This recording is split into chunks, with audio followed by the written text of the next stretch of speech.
Se eu te dissesse há apenas alguns anos que o exército dos Estados Unidos estaria cogitando invadir, ocupar e anexar a ilha da Groenlândia, você riria da minha cara. Pareceria uma fantasia absurda. Estamos falando de um território semi-autônomo dentro do Reino da Dinamarca, um aliado histórico dos Estados Unidos. Mas acorde, estamos em 2026 e no rescaldo das operações americanas na Venezuela para capturar Nicolás Maduro, o impossível já não parece tão improvável assim. Washington está flexionando seus músculos no hemisfério ocidental de uma forma que não víamos há décadas. Estamos diante da nova doutrina Monroe, que clama pelo domínio total dos Estados Unidos sobre as Américas. E a bola da vez é a Groenlândia. Oficiais da administração Trump estão discutindo abertamente tomar a ilha à força, enquanto o secretário de Estado, Marco Rubio, tenta colocar panos quentes dizendo que o foco é apenas comprar a ilha. A resposta vinda de Copenhague e de Nuuk é clara: não está à venda. Isso nos leva à pergunta de $1 milhão,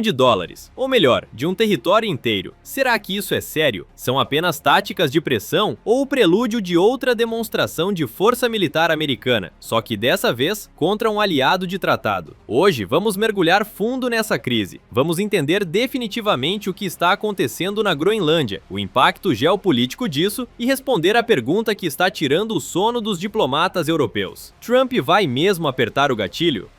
Ler as notícias sobre a Groenlândia hoje em dia é como escorregar para um universo paralelo. Um universo onde os Estados Unidos deixaram de ser apenas uma superpotência para se tornarem o que alguns analistas chamam de um superpredador. Não sou eu quem está dizendo, olhem os fatos. O Wall Street Journal reportou que Trump e sua equipe se recusaram a descartar o uso da força para tomar a Groenlândia. E se você acha que é exagero da mídia, ouça a própria secretária de imprensa da Casa Branca, Karoline Leavitt. Na terça-feira passada, ela disse com todas as letras: utilizar as Forças Armadas dos Estados Unidos é sempre uma opção à disposição do comandante em chefe. Parem para pensar nisso. Essa não é uma frase que qualquer pessoa razoável esperaria ouvir sobre um aliado da OTAN, especialmente depois que o primeiro-ministro democraticamente eleito da Groenlândia, Jens Frederik Nielsen, declarou que sua nação de 57 mil pessoas não é uma mercadoria. Mas a lógica em Washington mudou. O ano de 2026 nos ensinou que seria tolice descartar uma ação militar. A captura de Maduro na Venezuela mostrou não apenas a extensão do poder militar dos Estados Unidos, mas a vontade política da administração Trump de usá-lo. Stephen Miller, um dos principais conselheiros de Trump, resumiu essa nova mentalidade em uma entrevista recente à CNN, que é de gelar a espinha. Vivemos em um mundo, no mundo real, que é governado pela força, que é governado pelo poder. Essas são as leis de ferro do mundo desde o início dos tempos. Se você é um soldado dinamarquês encarregado de proteger Nuuk, essa é a última coisa que você quer ouvir. Agora vamos brincar de general de poltrona por um minuto. Se Trump decidisse ignorar a diplomacia e invadir amanhã, o que aconteceria? Vou ser direto. Se focarmos puramente no aspecto militar, não haveria guerra. Seria um atropelamento. A chance de os soldados dinamarqueses repelirem um ataque pesado dos Estados Unidos é estatisticamente comparável à chance de uma invasão vinda de Marte. Estamos falando de 1 milhão para 1. A Groenlândia tem apenas 57 mil habitantes, a maioria concentrada na costa sudoeste. Para declarar missão cumprida, as forças dos Estados Unidos precisariam assegurar apenas um punhado de edifícios. O político brincou que isso levaria talvez meia hora, e a realidade não estaria longe disso. Pensem na operação que capturou Maduro. Foi rápida, mas derrubar o governo da Groenlândia e assegurar a ilha poderia ser feito no tempo que você leva para assistir a 3 episódios aqui do nosso canal. Militarmente, é um passeio no parque. Mas, e aqui está o grande mas, eventos não acontecem no vácuo. Nós aqui do canal vamos arriscar uma opinião impopular. Uma anexação forçada da Groenlândia continua sendo altamente improvável. Não porque Trump não queira a ilha. Todas as ações dele sugerem que Nuuk e Copenhague estarão no epicentro de uma campanha de pressão brutal e coerção econômica. Mas porque as condições do mundo real tornam uma invasão militar um suicídio político. Vamos comparar com a Venezuela. Quando a Delta Force tirou Maduro de Caracas, ele era um autocrata desprezado que roubou uma eleição, destruiu a economia e tinha laços com cartéis de drogas e guerrilhas como o ELN. Tirar ele de lá foi uma venda fácil para o público americano. Exilados venezuelanos dançaram nas ruas da Flórida. Ninguém chorou por Maduro. Nada disso se aplica à Groenlândia. O primeiro-ministro Nielsen venceu uma eleição democrática livre e justa no no ano passado. Não há drogas, não há gangues aterrorizando cidades americanas, não há ilegalidade. Como você vende para o público americano a captura ou o assassinato de um jovem líder democrático que não fez mal nenhum aos Estados Unidos? Porque é isso que uma invasão exigiria: a prisão ou liquidação de Nielsen e de outros oficiais groenlandeses que se opusessem à anexação. Aja Kemnitz, uma das deputadas que representa a Groenlândia no parlamento dinamarquês, chamou a recusa dos Estados Unidos em descartar a anexação de completamente desrespeitosa. Pesquisas mostram que 85% da população da Groenlândia é contra se juntar aos Estados Unidos. Você não pode tomar à força uma população que te odeia sem prender ou expulsar a liderança. Imaginem a cena: soldados americanos arrastando o primeiro-ministro Nielsen para um tribunal em Nova York ou atirando nele em Nuuk. É difícil imaginar alguém aplaudindo isso. É uma diferença fundamental entre atuar contra barcos de drogas no Caribe ou bombardear o Irã, ações que a base de Trump aceita ou até celebra. Invadir uma democracia inofensiva é outro nível. O impacto geopolítico de um ataque desse seria nuclear, metaforicamente falando. Primeiro, olhem para dentro dos Estados Unidos. Shashank Joshi, do King's College de Londres, especulou que uma ordem dessas poderia desencadear uma crise dentro das próprias forças armadas americanas, com protestos sérios e renúncias de alto nível. Politicamente, o Partido Republicano racharia. 8 senadores do GOP, de Lisa Murkowski a Rand Paul, já se manifestaram publicamente contra as ameaças. Rand Paul disse que não conhece um único senador republicano que apoie uma ação militar contra o território. Lembrem-se, o Congresso aprovou recentemente a Lei de Autorização de Defesa Nacional de 2026, que foi vista como uma repreensão à administração e um reforço pró-OTAN. E falando em OTAN, nada explodiria a aliança mais rápido do que isso. A primeira-ministra dinamarquesa Mette Frederiksen foi clara: se os Estados Unidos decidirem atacar outro país da OTAN, então tudo pararia. Isso inclui a OTAN e, portanto, a segurança pós-Segunda Guerra Mundial. Para tomar a ilha, os Estados Unidos provavelmente teriam que matar europeus. A Dinamarca tem tropas na Groenlândia. E aqui está a ironia trágica: a Dinamarca foi parte da coalizão que enviou seus filhos para morrer no Afeganistão servindo aos interesses americanos. Eles sofreram o maior número de baixas em relação à sua população entre todos os aliados da OTAN, exceto os próprios Estados Unidos. Vocês acham que o público americano ou os legisladores ficariam tranquilos sabendo que tropas de um aliado leal foram mortas por forças dos Estados Unidos não para proteger a América, mas para uma conquista imperial? A administração Trump justifica tudo isso com a segurança nacional. Trump disse aos repórteres: precisamos da Groenlândia do ponto de vista da segurança nacional.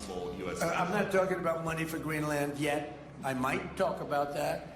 But right now, we are going to do something on Greenland, whether they like it or not, because if we don't do it, Russia or China will take over Greenland, and we're not going to have Russia or China as a neighbor. O argumento é que a Dinamarca negligenciou a defesa do território, tornando-o presa fácil para a China ou a Rússia, especialmente com o aquecimento do Ártico. Mas vamos olhar os fatos. Rasmus Jarlov, presidente do Comitê de Defesa da Dinamarca, apontou a hipocrisia disso. Os Estados Unidos já têm um acordo de defesa com a Dinamarca desde 1951, que lhes dá acesso militar exclusivo e total a Groenlândia. Sabe por que há poucos militares lá? Porque os Estados Unidos escolheram diminuir sua presença. Durante a Guerra Fria, havia mais de 10 mil soldados americanos em 17 bases. Hoje, cerca de 200 soldados em uma única base. Essa redução de 99% não é culpa de Copenhague. Se Washington quisesse construir uma nova base, um aeroporto ou um porto amanhã, eles poderiam. O analista de defesa Peter Ernest Ved Rasmussen explicou ao New York Times que o processo atual é apenas uma fórmula de cortesia. Se os Estados Unidos quisessem agir, poderiam simplesmente informar a Dinamarca. O mesmo vale para os minerais críticos. Empresas americanas já possuem direitos de mineração na ilha, e Nuuk está aberta a expandir isso. A Europa morre de medo da anexação, mas a realidade é que Copenhague estaria disposta a adoçar o acordo, talvez até declarando as bases americanas como território soberano dos Estados Unidos. Mas Trump rejeita esses acordos. Ele menospreza os bilhões de dólares que a Dinamarca está gastando em defesa. O medo na Europa é que a Casa Branca não se satisfará com nada menos que a posse total. Mas a lógica nos diz que invadir para obter algo que você já tem acesso de graça é irracional. Então, para responder à pergunta do título, Trump vai atacar? Nossa avaliação cautelosa é, provavelmente não. Mas não se enganem, a pressão vai ser insuportável. O resultado mais provável não é uma invasão estilo dia D, mas uma campanha de influência massiva para tentar convencer os groenlandeses a se juntarem à América por conta própria, misturada com coerção contra a Dinamarca. Há quem diga no Twitter que bastaria oferecer 5 milhões de dólares para cada cidadão da Groenlândia que eles correriam para o Tio Sam, mas as pesquisas mostram o contrário. A maioria dos groenlandeses quer independência eventual da Dinamarca, sim, mas eles não querem virar americanos. As memórias do colonialismo dinamarquês ainda doem, e a retórica de comprar a ilha soa desrespeitosa e colonialista para eles. Dinheiro não é tudo. Pode ser que haja uma saída diplomática. Pode ser que o colapso do regime iraniano distraia o mundo e a Groenlândia saia das manchetes. Ou pode ser que estejamos errados e em breve veremos helicópteros americanos sobrevoando o Nuuk. Mas nunca subestimem o poder da narrativa. O cidadão comum americano precisa acreditar que é o mocinho. Derrubar um déspota como Maduro ou bombardear um regime teocrático como o Irã é fácil de justificar, mas invadir uma ilha pacífica, matar líderes democráticos e soldados aliados europeus, isso faria o público americano se sentir naquele meme antigo. Are we the baddies? Nós somos os vilões? Acreditamos, ou melhor, esperamos, que ainda exista uma grande maioria nos Estados Unidos que recuaria diante de algo tão flagrantemente cruel. Homens como Stephen Miller podem citar as leis da selva, mas se tentarem aplicar isso contra uma democracia aliada, podem ter um choque de realidade desagradável vindo do seu próprio povo. O tempo dirá se nossos instintos estão certos ou se 2026 será ainda mais aterrorizante do que imaginamos. Se você quer continuar acompanhando essa crise geopolítica que pode redesenhar o mapa mundi, já sabe o que fazer. Inscreva-se no canal, ative o sininho e deixe seu comentário abaixo. Você apoiaria uma anexação da Groenlândia? Até a próxima!